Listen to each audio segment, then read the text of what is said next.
First అయితే విలేజ్‌లో ఉండేవాళ్ళు లక్కీయా? లేకపోతే సిటీలో ఉండేవాళ్ళు లక్కీయా? కామెంట్ బాక్స్‌లో కామెంట్ చేయండి. మోస్ట్‌లీ దేనికుండే బెనిఫిట్స్ దానికుంటాయి. కాకపోతే చూద్దాం ఎవరు ఎక్కువ ఇష్టపడుతున్నారు సిటీ ఆర్ విలేజ్ లైఫ్‌ని. సో, నేనైతే హైదరాబాద్ నుంచి రాగానే నెక్స్ట్ డేనే మా పొలాలకొచ్చాను. ఎప్పుడు హైదరాబాద్ నుంచి వచ్చినా నెక్స్ట్ డేనే నేను పొలాలు చూడ్డానికెళ్తాను.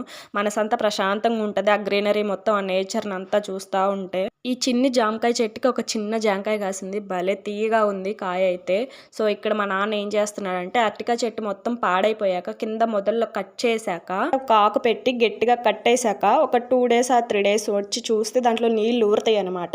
సో, అవి డైరెక్ట్‌గా తాగేయటమే. మళ్ళీ ఇంకా దాన్ని చక్కెర అలా కలుపుకోవటం ఏమి ఉండదు. ఇలా చేస్తే కిడ్నీలో స్టోన్స్ ఉంటే పోతాయి. ఈ టిప్ మాకైతే యూజ్ అయింది. మా నాన్నకి ప్రీవియస్‌గా ఉండేవన్నమాట. చాలా వాటికి తగ్గినాయి ఇవి తాగాక. మీరు కూడా ఎవరికైనా ఉంటే ట్రై చేయండి ఇది. మా తమ్ముడైతే అరటికాయలు ఉంటే కట్ చేశాడు. సో, ఈ ఇయర్ మేము కంది, వరి ఏసాము. మీరేమేసారో కామెంట్ బాక్స్‌లో కామెంట్ చేయండి.